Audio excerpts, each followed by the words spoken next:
was lunch? Yes. Good, good. That panna cotta was really nice. If you didn't get one, you really missed out there. Now, I'm curious. We're here to talk about change. And I know I can't necessarily see all the hands up the back there, but put your hand up if you've changed seats from when you were last in this room. Oh, I like it. Were you given this instruction earlier and nobody told me? No? Because how often is it we go to these events and people actually stay in the one seat that they've been given like they bought it? You know, like, I'm sorry, this is my seat. They kind of go all Sheldon Cooper on you. Yeah? You're in my seat. You're in my seat. So what I wanted to do is to talk about this idea of the challenge of change. And it got me thinking about the last time that I was challenged by a maze. Has anyone been to one of these hedge mazes? Yeah?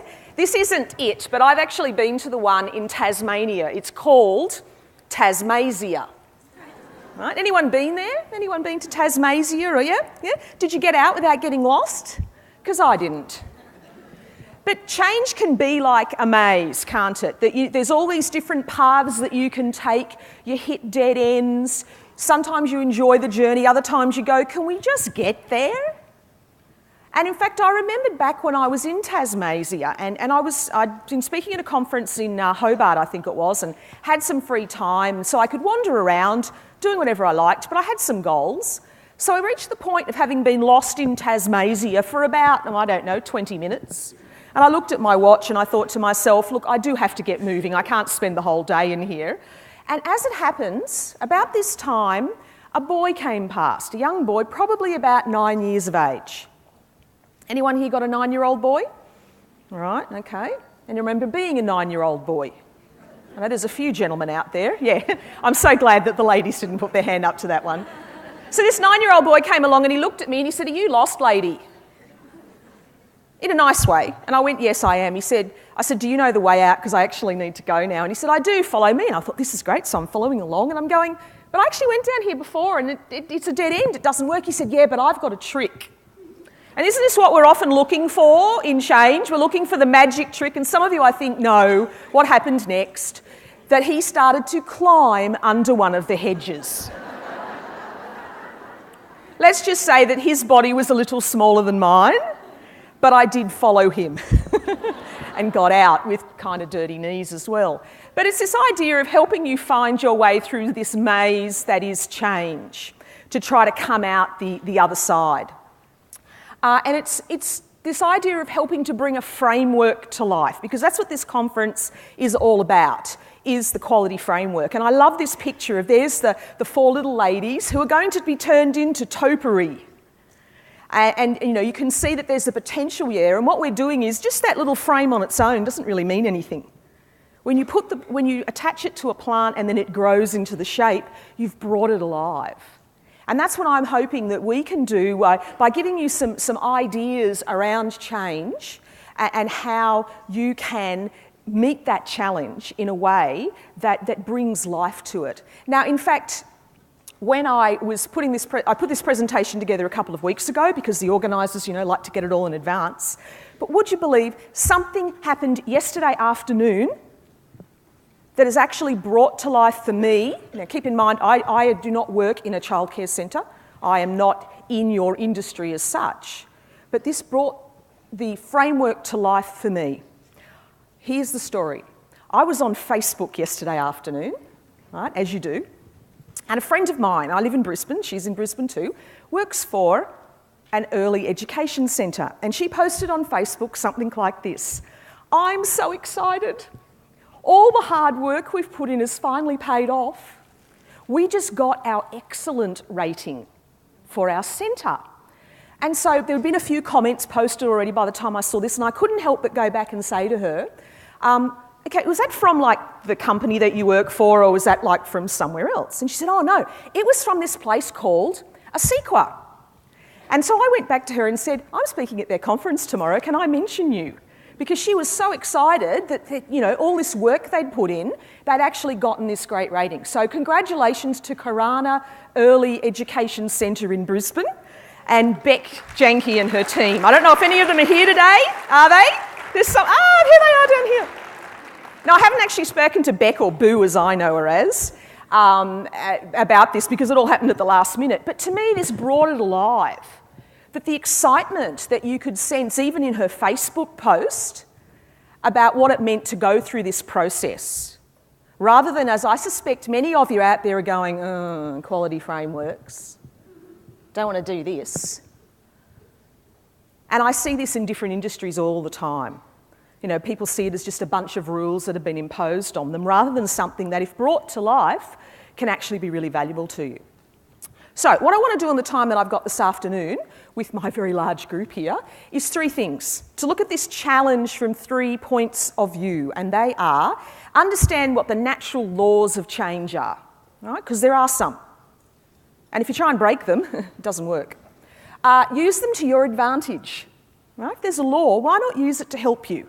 That's what we do at tax time, isn't it? You know, try to use it to help you rather than hinder you. And finally, work with the nature of people.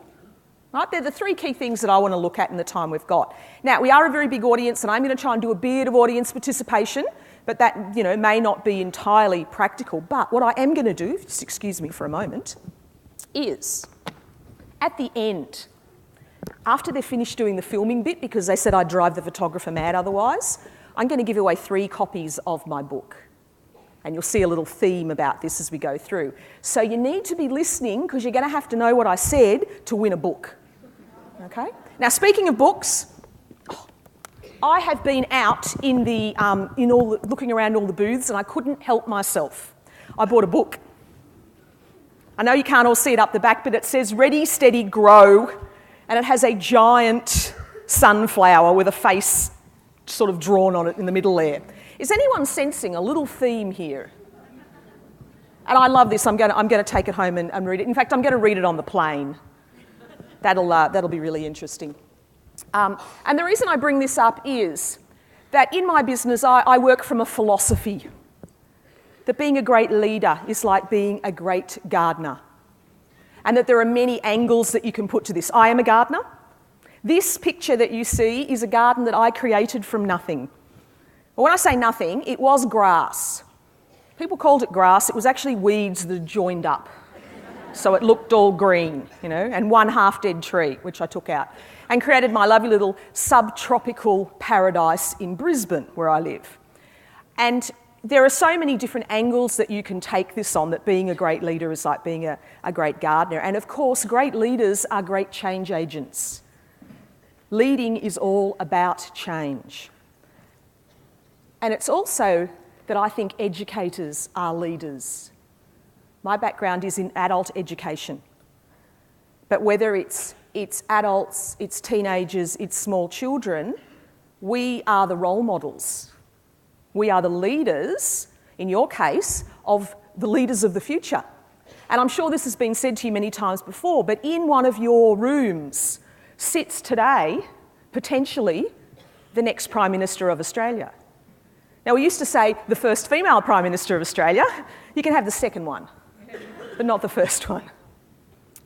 So I see very much that connection between you as educators in your role and being leaders, and then how do you then lead people through change. Both your staff, the parents, extended families, and the children themselves, because their life will be nothing but change. So I like to ask people about being a gardener. Who here can garden? Yes? Raise your hands who's got a green thumb out there. Yeah? Anyone got a brown thumb? Anyone capable of killing cactus?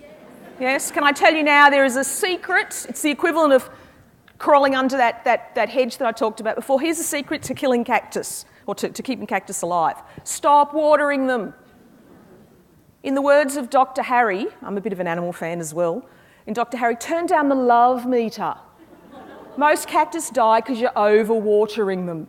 Yeah, would you agree? And I have this belief that everybody can garden. Everyone can have a green thumb. It's knowledge, it's skill, it's attitude. If you have those 3 things, you just got to find the kind of plants that you like gardening with, and in what kind of environment. I mean, we don't all like everything. We've all got our favourites. So I wanted to show you that if you're someone here today going, Change isn't really me. I'm not really someone who loves change. Can I just see, is there anyone here who absolutely loves change, just changes stuff in their own life all the time? You know, while their partner's asleep, they rearrange the furniture in the house. Yeah? Or you're one of those, come on, and I know we've got a predominantly female audience here, come on, who works with people who seem to change their hairstyle every other week? You know, and it's what's with that? You know? So, but there are those of you out there who I know will be saying, you know what, I'm not someone who's into change. I've lived in the same house for a long time, the same suburb, I like to go to the same place for holidays every year, whatever your thing is. That we all can adapt to this thing called change. And you'll see why as I go through with the first of the presentation. So, let's get going. The idea that change equals growth, and I love that this is actually taken in the Botanic Gardens in Singapore. I do a bit of work in Asia, and of course, everyone else goes to the museums or they go shopping. I go to the garden. That's my favourite thing to do, and I love this because it's the path and you can't see where it goes. Some of you out there are like me. When I got there, I went, I just have to keep going round it until I find out where it goes. My sense of curiosity was strong, so hopefully yours is too. I want to cultivate in you a love of growth, a love of change. Just as what this picture signifies to me is the love of gardening that was cultivated in me when I was little. When I was a little girl, my mother used to let me have a little corner of the garden of my own.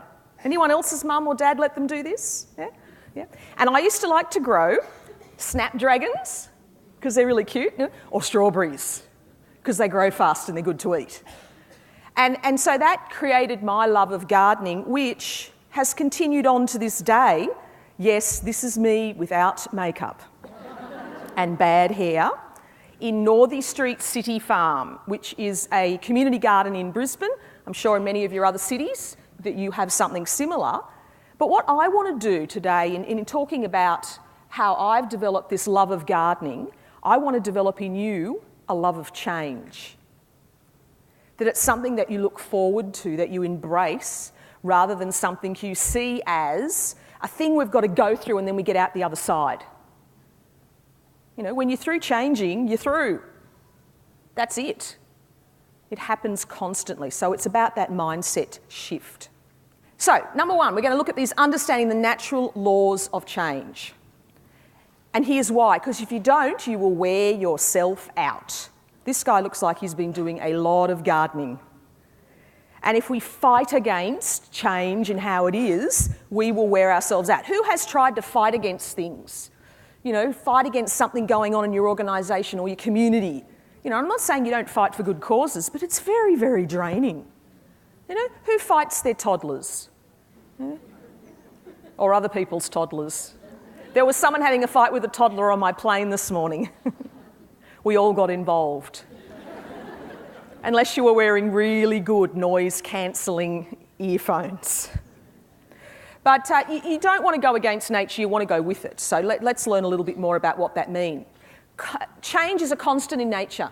You're either growing or you're dying. Now, you can't actually see it, can you, when you look at a plant? But literally, it's either growing bigger or it's retreating, one or the other. And I put it to you that this is true in many industries around the world. Now, I work across, as I said before, lots of different industries. I love the variety of learning different things from here and there. And the one thing that every industry has in common that I work with is people. It doesn't matter what your objective is. It's the people issues that usually get people, that usually cause the organisation to stumble and fall. Now, I've done work for the Australian military. I think they might have slightly different objectives than you do. But you can still learn from them. Now, when I was thinking about this and looking at how industries need to change, need to evolve, need to listen to their customers and stakeholders, and if you look back to, and I put it to you, when many of us in this room were children, childcare services as we know them today were nowhere near as big, were they? You know, I remember my little brother used to go to Red Robin Preschool one day a week, and the bus would come and pick him up. But it was more so that he could hang out with other little kids, because my mum didn't work. And my sister and I never went and did that. because it's just not what happened. Whereas today, the industry has changed in such a way that so many more people are using it. And I got thinking about what are some other industries that have changed, that are services that we all still want and need, but if they don't respond appropriately, they're going to be in trouble. And the two that I came up with were car manufacturers and newspapers.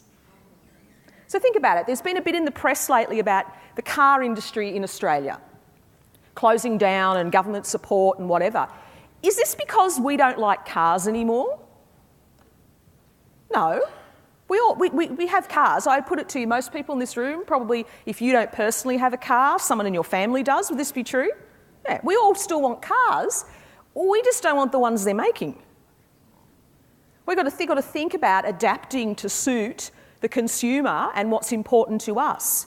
Things like fuel economy and safety and whatever else have become more important.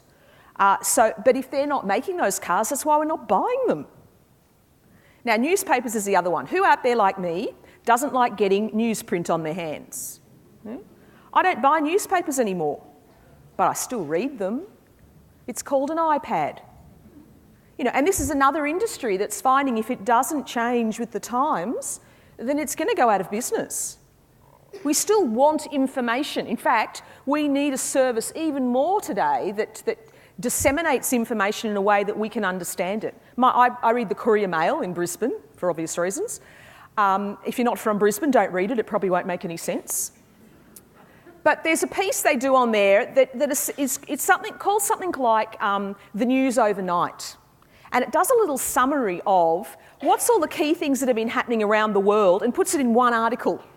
Yeah, maybe other states have a similar thing. That's my favourite thing to go to and read, because then I can go, oh, that story's of interest, and I can click on the link that takes me there.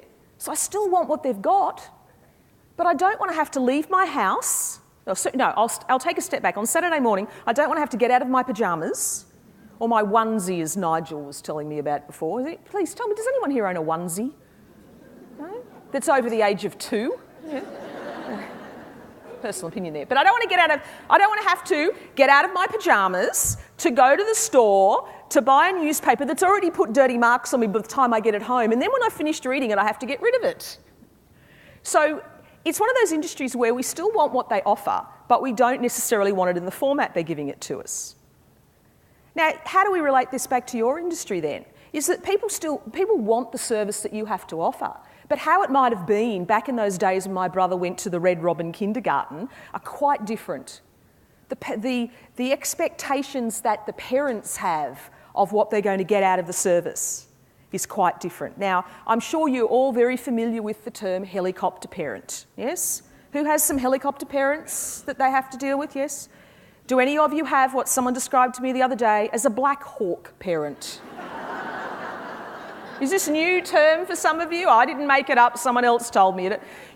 So the nature of the parents, grandparents getting involved, the multicultural nature of the people who use your centres, these are all things that you need to adapt to. And if these parents are working in industries that have frameworks, then you need to make sure, and they're used to operating in that model and go, where are your quality standards? They're going to expect the same in their childcare centre. Right? So it's this idea that it's a constant, we need to keep evolving, or your organisation, your industry will get left behind. And frameworks are natural. Nature uses frameworks all the time. Now, this is a beautiful picture from the Daintree in northern Queensland. It's a rainforest. A rainforest is a framework, because frameworks really are about a system or a structure that something operates under.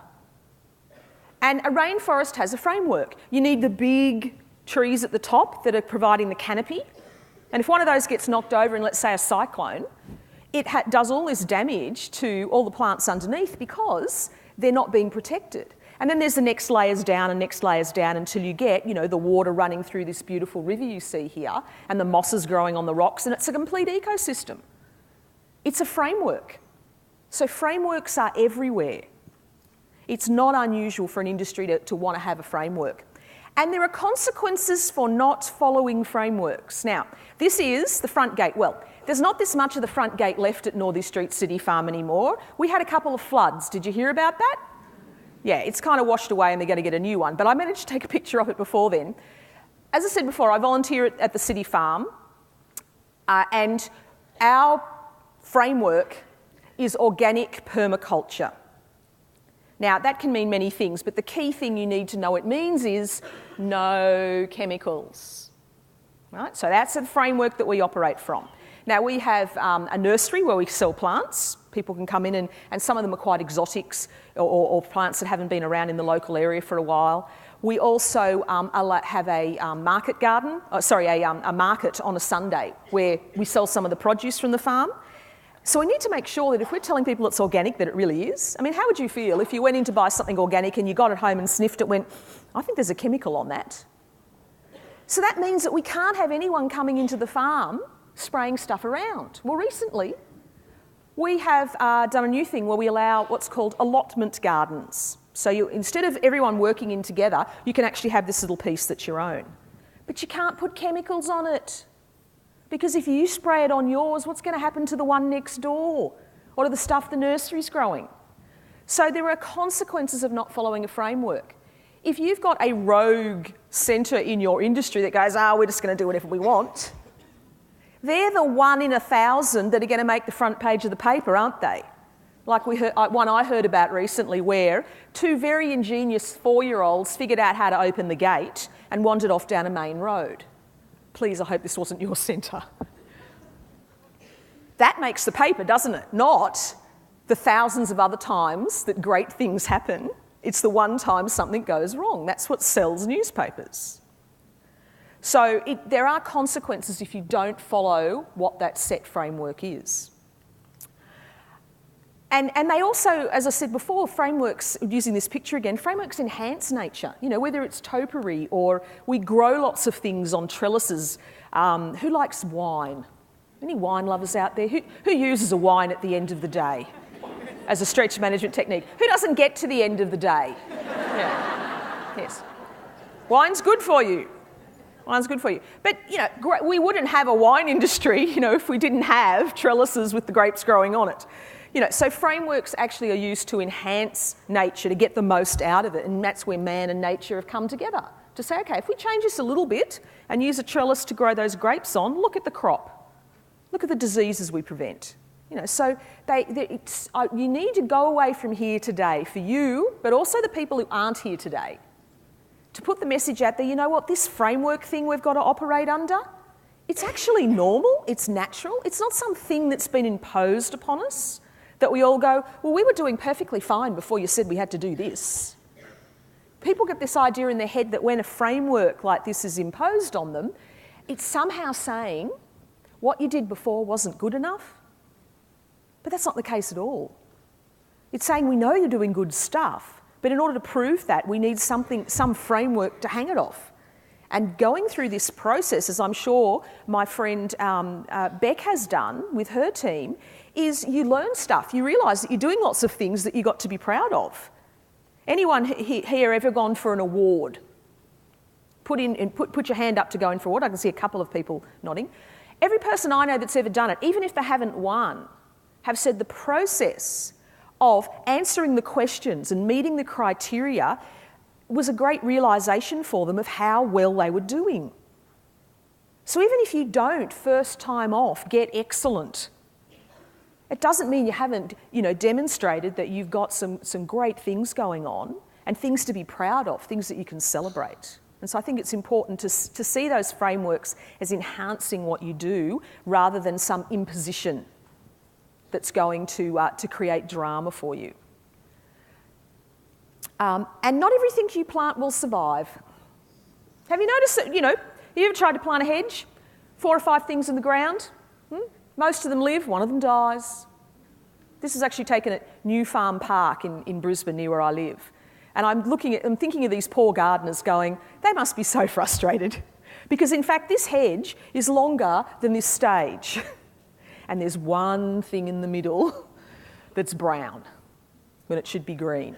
So it's getting used to the idea that when you change stuff, sometimes it doesn't work. Who's noticed this? Who's had some failures? Yeah? Exactly. But that's how you learn. And I think if you go in with the idea, and this isn't my original line, is fail fast.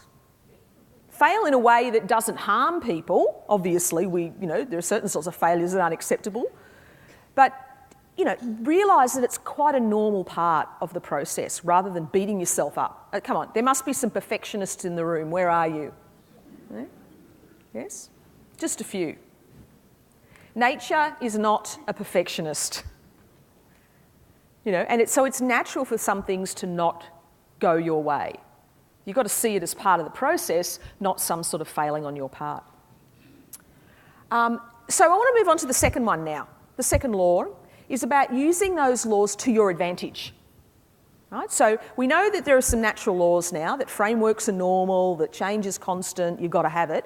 So how can you use that to actually help you, to be to your advantage? Let's have a look. I want you to remember how you have grown or changed, whatever words you like to use, already. You're actually really good at this, and lots of people forget. They forget that they're good at growing. And we need to remind ourselves sometimes. And sometimes it's the little things that make the big difference. I want to give you an example. I'm from Sydney originally. Where are the Sydney people? Yes, woohoo, yes. I grew up in Epping. I went to Cheltenham Girls High School and wore a pink uniform. Yeah, we'll talk later. The one advantage of that is I can say that I have sung in the Sydney Opera House. I wouldn't say I was in tune. I was one of 1,000 girls at the time, and I know every word to every part of the Hallelujah chorus, because that's what they used to make us sing every year, wasn't it? Yes. I don't know if we're the same age, it's hard to tell from this distance, but I think they're still doing it to them to this day, yes. You might even have a daughter there for all I know. So my story starts here in Sydney. I'm from Sydney, I live in Brisbane now, but in between, I lived in Darwin for 3 years. Anyone from Darwin? Yeah. I promise to only say nice things about it, but let's just say I did 3 wet seasons and 1 cyclone and had bad hair for 3 years. Don't have straight hair. Doesn't go very well. But the reason for telling you this, other than the humour factor, is that I knew going to live in the Northern Territory I was going to learn lots of stuff. I was going to grow in a lot of ways. And when I moved from there to Queensland, and people would ask me, what was the biggest growth experience for you? What was the most significant thing? And I'd done lots of stuff. I'd started my own business up there. I'd gotten to do lots of stuff that I would never get to do anywhere else. I tell people I got 10 years experience in 3 years. Mine sites, military bases, I did all sorts of interesting stuff. I climbed Uluru. Okay, that's a lie. I was dragged up Uluru in January. I know. Apparently they don't like you climbing it anymore, and that's fine by me. But I fished on the Daly River. I drove to Gove. Yeah, the Territorians know where I'm coming from here. But these were not the most significant things that I got out of the experience. These are not the things that to this day have changed my mindset. The thing that changed me, the biggest growth experience I had in the Northern Territory, was learning to drive a manual car. I had a driver's licence in Sydney. I used to drive all the time, but I never learnt to drive a manual, and I always told myself that I couldn't. I'd had various people try to teach me, and I would always give up. Right? Then and without going into the entire story, ended up in the Northern Territory, and the only vehicle I had available to drive was a Toyota Hilux Ute, which I needed a stepladder to get into. And in the end, I taught myself to drive this car. And, I wasn't great at first. I couldn't drive with the radio on. I couldn't have anyone else in the car. And I couldn't go to, at the time, and current residents can correct me here, at the time I lived there were only 2 underground car parks in existence, where you had to actually negotiate. I used to park on the street, even in the wet season, because I could not do it. Right? Then, of course, I moved to Brisbane. Now, those of you who are from Brisbane, yes, where are the Brisbane people? I know there's a few there. My first client was the Brisbane Institute of TAFE in Fulcher Road, Red Hill, opposite the Broncos Leagues Club. Now, for those of you who are going, so? Hill, like this. had to learn how to do hill starts. Now, and I don't just throw this story out because we're talking about change today, so let's make up a story. It is something that is so significant because in my brain I told myself I will just never be able to do this. It's not in me. And yet, once I figured out how to do it, it's easy. And, I drive a manual car all the time now. In fact, I prefer it. When I hire a car when I go somewhere, I go, boring. But because I'm going places I don't know and I'm usually in a hurry, I try not to use a manual because it's just an added degree of difficulty, And I like to keep their gearboxes nice. I did say I was self-taught. My mechanic likes to chat to me about that a bit. But here's what I want to do, and I realise that what I'm about to do is going to make a lot of noise. So can we do it quietly? Can 950 odd people very quietly turn to the person next to them and tell them what's something which on the surface to other people might seem really insignificant? I mean, some of you are going to go away from here and go, can you get that she couldn't drive a manual? She thought that was life-changing? But have you got something like that for you? Is there something you've done when you look back on it and you go, you know what, that was the catalyst, that was the thing that changed me? Because after I learned to drive that manual car, I tried stand-up comedy. Is any of it working? Okay, I need more lessons, clearly. But the point was it opened up a whole range of other things to me, things that I never thought that I would be able to do. So, just very quickly here, and if you haven't got anything to say, do what your mother taught you and let the other person go first. And then I'm going to do my very best to get you all back. So you've got it like a minute, 30 seconds. Just quickly, if you can think of something, how have you grown?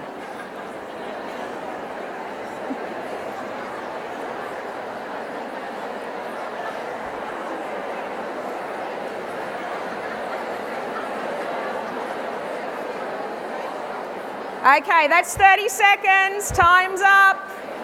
Time's up. In the famous words of Kath and Kim, look at me. Who could think of something to say? Who could think of something that's changed them, which if you said it out loud, other people would go, really? That was life-changing? Yeah. For those of you who haven't, or who just used as an opportunity to have a chat, because I'm a realist, go away and think about it, because this is something you can take back to your workplaces and say to the rest of your team, look, we're all good at change. We just forget we are. And it doesn't have to be huge things. It can be little things, like this woman I heard that talked about driving a manual car. If that starts the conversation for people, get them to get in that positive mindset of going, you know what, I am good at change. I can do this. Yeah, so use that to your advantage. Also realise that we live by frameworks all the time. Our life is made up of frameworks. Now, I couldn't help but use this picture. I loved it because this talks about value systems, belief systems. Religions are a form of a framework that we live our life by. Okay? Why is it, without laws or value systems, if we didn't have them, every person that irritated you on the road, you'd pull out a gun and you'd shoot them? Oh, that's right. That's not our country, is it? Might be elsewhere. But we all work by frameworks. Look, I'm even a lover of frameworks. And another little confession here. I have a framework when I go grocery shopping. Yeah? I know some of you out there do this. Yeah? It does not involve an Excel spreadsheet. If you use an Excel spreadsheet to go shopping with, you have a problem. I don't have a problem. I just have a framework. I have an iPhone. Let's pretend this is mine. And I put my list in there, as I think of things, because then I don't lose a piece of paper in my handbag. But I put them in approximately where they are in the shop. Right? So I go to a Coles, and I go into my Coles and I go, well, I know this is here and it's on my list, and then I can cross it off. And then I get to a section and they've moved something. And sometimes I say, why have you moved that from there to there? Because that's not logical to me. Or can't you have it in both places? And they just look at me like I'm mad. But if you think about it, our lives have lots of frameworks. Whose family has a framework it operates by about how you the house cleaning or time spent together as a family? Or frameworks are everywhere. right? So get people to think about other frameworks that they use and how introducing this framework isn't really a change at all. It's just adding to the fact that we need structure in life. If we didn't have it, imagine if you woke up every morning and you had to think about how to do everything. Sometimes it can feel like that when, I don't know, you're travelling in a foreign country.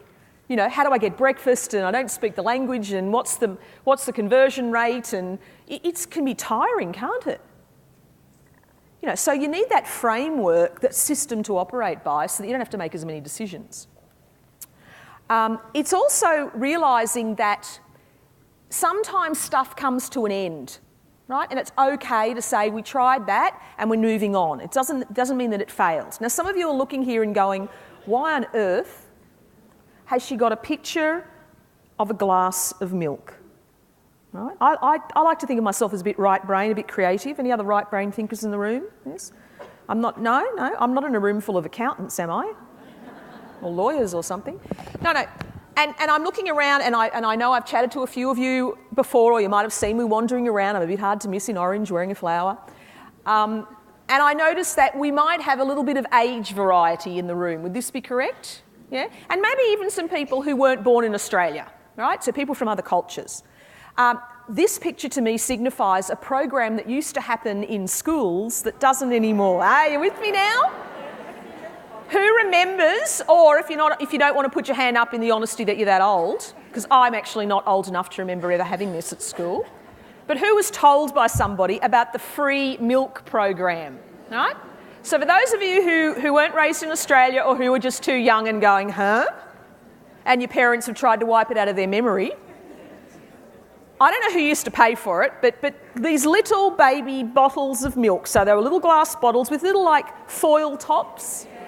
Yeah, you're all having a flashback now. They used to be delivered to the school and left somewhere outdoors, usually not in the shade of a tree, and then at little lunch, you'd have to go out and drink it. And depending on what school you went to, where were the Catholics, that they'd stand over you. I'm not Catholic, by the way, I just had to get that line in there.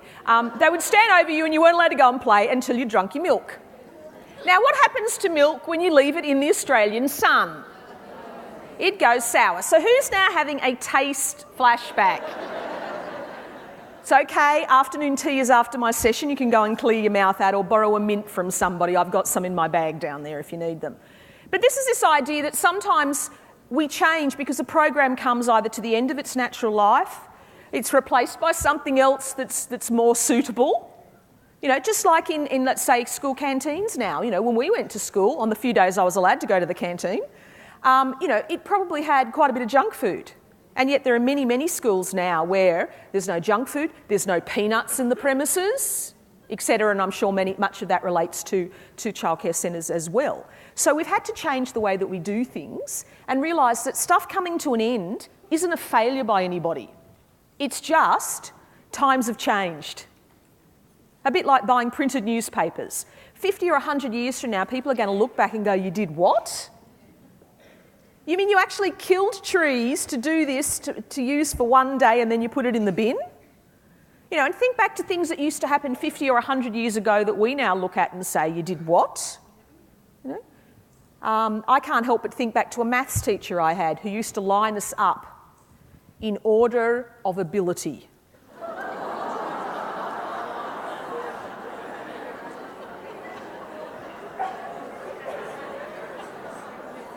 Was meant to encourage you to get better. I didn't become a mathematician. There might be your answer. So it's this idea that things come to a natural end. And the third thing that I wanted to talk about was working with the nature of people. Right? So very important that we work with people, not against them, because people come in all shapes and sizes. Have you noticed this? And I mean that in the nicest politically correct kind of way. Yeah? We're all different. Look at the person next to you in a nice way, please. Particularly if you're sitting next to one of the gentlemen they get a little worried about now. We're all different, the way we dress, the experiences that we've had, our thought processes, you know, all of these things, our strengths, we're all unique. And each of those different people on your team has something to bring. And if you can work with the things that they have to bring and highlight those, work to their strengths rather than their weaknesses, you will find that there will be people who want to do different aspects of a change program, who want to get involved in different parts of the quality framework. Rather than this one-size-fits-all, we must do it this way, and if you're not doing it my way, you're wrong. That's a little warning for the perfectionists and the control freaks out there. There are other acceptable ways of doing it. Who does this with their own kids? Oh, they made the bed, but it wasn't my way. Who does it with their spouse? And guys, it works for you too? Can your partner not clean the car properly? Or whatever, or can never put your fishing gear away right? It works for both genders. So these beautiful plants here all come in different shapes and sizes. They've all got something to offer if used in the right way. And they all have a part to play. Now, this picture here signifies a story from the Native American Indians, and it's called The Tale of the Three Sisters. Anyone heard it? No, a couple of people? Okay, that means I can't make up as much. No. And it can be told as quite a long story, but here's the short version for those of you who were going, huh? This signifies a picture of three plants growing together. They are corn, beans, and squash. And what the Native Americans figured out was if you planted them in a circular bed up on a mound, you put the corn in, and the corn, she grows nice and tall. Then you put the beans in next. And what the beans do is they use the corn to help them stay upright because they need to get the sun on them. Right? But they also stabilise the corn, because if you've ever grown corn, you've seen those ears of corn flowing like this, they could snap. So the beans help to stabilise the corn. The beans also introduce nitrogen into the soil, which is really good for the plants to grow. Then, of course, the squash comes along and it likes to be on the ground. It's almost like a mulch and a ground cover. Plus, it's got spikes on the leaves that stop predators coming in who might want to eat all this stuff.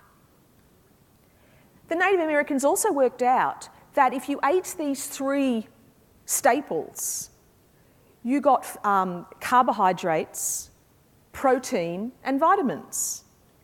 And that then when you turned the soil over at the end of the period, those three things growing together actually rejuvenated the soil so that you didn't deplete that piece of land for the future. So this is a very symbiotic relationship, and each has its part to play. It wouldn't work if one of them wasn't there. But you've got to work to, as I said, the strengths of each of those plants. So when you look at your team, can you think of it as being like the three sisters, or brothers, if you want to go that way? I haven't found a three brothers example yet, but you get the general idea. Realising that everyone has a part to play, whether they're highly experienced, whether they're brand new, whatever their skills are, making people feel like they're playing their part is going to help them to feel like they can embrace this change rather than feel on the outside. And it's also about how people adopt change. Now, I love this picture. This is reminding me of something that's coming up very soon. The first Tuesday of November, when Australia comes to a standstill. You could invade Australia that day and nobody would notice because we're all worried about the Melbourne Cup. Now, what's really interesting is the gardeners at the major race courses have a job on their hands because they're trying to get all the flowers to bloom at the same time. In fact, we're having this problem in Brisbane at the moment, in southeast Queensland. It was 32 degrees yesterday. In fact, it was 34 in Ipswich, I think. And Toowoomba's having its Carnival of the Flowers starting, I think it's about a week or two from now. Everything's blooming early because it got hot. So they're going, now what do we do? People have this expectation, well, every year I turn up and everything's blooming at the same time. What's wrong with you, Toowoomba? It's trying to control nature. So this is what I refer to as the blooming bell curve. Right? And it's not my original invention, I just give it funny names. You have what we call the early bloomers, the people who get on board with something immediately. As soon as you announce it, before you've finished announcing it, they're going, what can I do? I want to get involved in this. Right? Early bloomers. Then you have what we call the early majority. So these are people who, or what we might call the peak bloomers. And these are people who go, oh, okay, well, I've seen that these early bloomers have got into it, I'll start getting involved now as well. They go, oh, that looked interesting. Can I do some of that? Then, of course, you get the late bloomers, the people who kind of, oh, yeah, look, I'll get there eventually. And you know that if they see enough good stuff going on, they'll start to show a bit of interest. And then you have the people who fail to bloom. Ever planted daffodils or tulips or something in the ground and go, I swear I put one there, but it never came up? Their technical term is laggards. I know. Or the other one, technologically speaking, Luddites. Okay, Luddite is a person who begrudgingly gets the cheapest, oldest mobile phone in existence and sticky tapes phone numbers to the back of it. Because they don't really want one. And then they don't charge it, and they've got a pay-as-you-go plan, which they always run out of money on, because they really don't want to be involved in the whole thing, but they got it so you'd leave them alone. Who thinks they might have some fail-to-bloomers on their team? Now, keep in mind, this is not an age-related issue. They can be of any age, these people.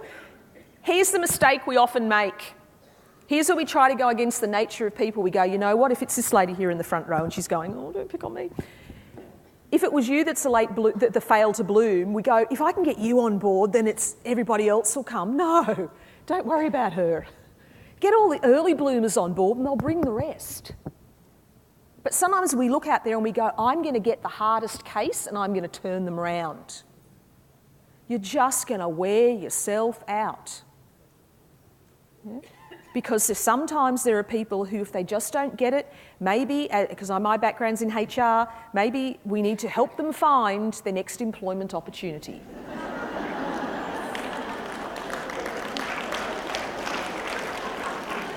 I'm not finished yet. Give them the business card of an opposition centre in your area. Right.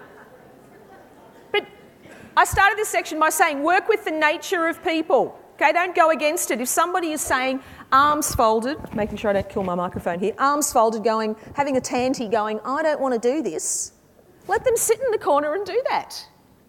The reality is that they're not going to get away with it for too long. And if they try and go anywhere else, they're going to realise the same thing. But here's a little hint, and I learnt this with a project I worked on in the Northern Territory where I had 59 blokes and 1 woman in a leadership development program. They were in Darwin, Katherine and Jabiru. And there was one guy who didn't want to be in the program. And I had to go up to them because it was through a TAFE college, and I had to go up and get them to sign a form to be in the program. And so I went up to this guy and I said, look, you've heard about the program, all these guys are signing up and you'll get a pay increase if you do this, like there was an incentive. And it's not hard and, I'll help you. And he gets a piece of paper and he rips it up into little pieces, gets better, and throws it at me. Now, it's only paper, right? Now, what he didn't know was back here watching was his boss, who was a really nice guy. He was... And he phoned me up later and said, look, I'm so sorry, I want to apologise, that was just completely uncalled for. I don't want you to think that is the type of people we have working here, that because they were really worried that I was going to leave the program. I didn't cry or anything. I wasn't that upset. It wasn't like I was really upset. I was going, look, I get it. It's not about me. The guys, as it turned out, numerous people in this program had very low literacy. They were plumbers and electricians and tradies, who got by. And now I was asking them to do stuff where they had to read and write. And they were really concerned that they were going to get found out. And so as they discovered that, that wasn't what it was about, and I used to do interviews with people to gather their evidence. This is for a recognition of prior learning process.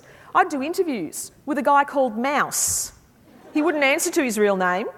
So he'd sit down with me and go, okay, Mouse, so tell me about a time when you did this, And he'd tell me a story about taking the boys out bush to do some work in an Aboriginal community, and he'd have all the criteria, but I'd just have to write it down for him because he couldn't write it.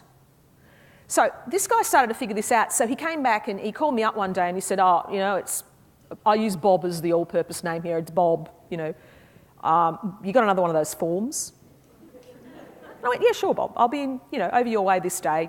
I'll catch up with you. And I went in and I handed in the form and he signed it and it was never discussed again. His boss had already apologised for him, and we kind of did that face to each other where I go, I know you're sorry you did it, and he says, I know you know I am, and then I'm not going to say it. Because that's not what blokes do.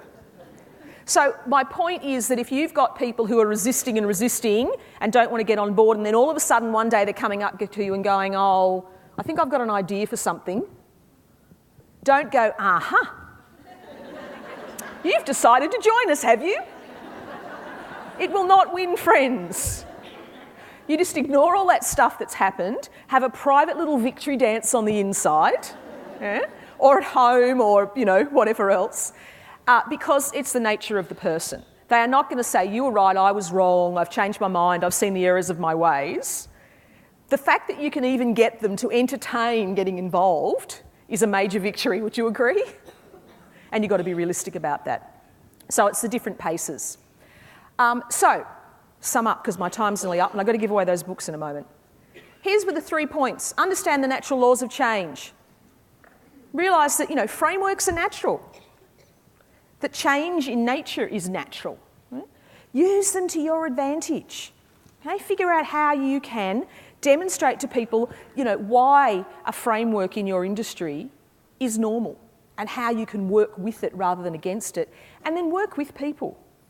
Figure out where people's strengths are, make use of that rather than concentrating on, oh, here's the one person who won't do it my way. I hope that those things together can help you go away with some new thoughts around change and how you can make it work for you. So as we wrap up, there's a little exercise I love to do with audiences, and this is where you get the opportunity to potentially win a book, yes? This is the part you should have been listening, yeah? Okay, so here's what I talk about. I want you to think about, in the last hour that we've been through, what's one idea I've planted for you? What's one thing you could start doing as a result of what I've talked about? The next one is the weeding. What are you going to stop doing? Sometimes you don't need to do new things. You just need to stop doing things that don't work. And finally, have I done any fertilising for you? Have you realised that there are some things you're doing already that are really good, that they're working? You just need to do them more often, be more consistent or persistent in some cases. It's a bit like a small child learning to walk. They don't try it once and go, well, that didn't work, and then spend the rest of their time sitting and being carried around. They get up and they try again and they try again.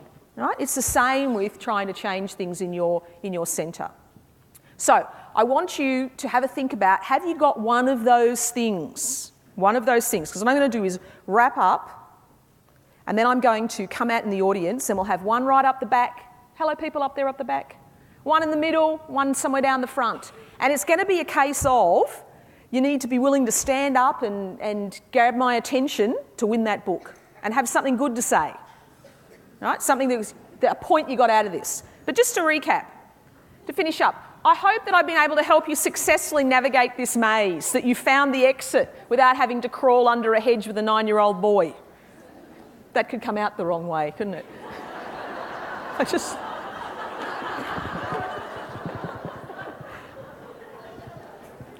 And if you want any more ideas, and not on how to do comedy, you can go to my website, and I have newsletters, ebooks, etc., which are all about change and being a great leader and gardening.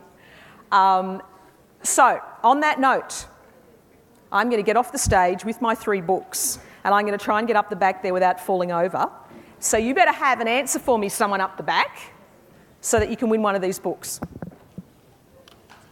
Oh, I get a round of applause.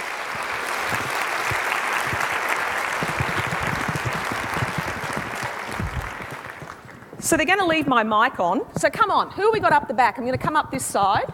No, you can't win my grow book because I'm keeping that. No, I know you want it, but there's more in the store. Come on, right up the back here, and then I'm coming back down to the middle. Oh, I'm so glad I didn't wear my really high heels today. Oh, here she is, girl in the striped shirt, striped top. What have you got for me? Yell it out and I'll repeat it. From this day on, I'm going to vow not to be controlling. She's not going to control people anymore. She's not going to micromanage. I'm going to take what they can do and not concentrate on what they can't do. I'm going to. I think that'll do, or no one else will have any answers left. She's going to focus on what people can do rather than what they can't do. Fabulous. If someone can pass this along to her. honour system there. Okay. Now, what about down here more in the middle somewhere? Come on. Where's the middle? Where's the middle? Come on. Here's one over here. You've got to stand up or I won't find you. Okay. What have you got for me? I'm going to take my educational leaders off flogging away at a couple of educators who maybe are really going to fail to bloom. Right, so she's going to stop putting her focus on the couple of people who are never going to bloom. And I think the word was stop flogging themselves. There you go. And right. I'm going to come over this side now. Come on. She really wants this book. Okay, what have you got? I'm going to keep going with the bloomers. I'm going to bring She's them going to along. keep going with the bloomers. So the people who are getting it, she's going to bring them along further. Love it. Thank Enjoy. you. Thank you.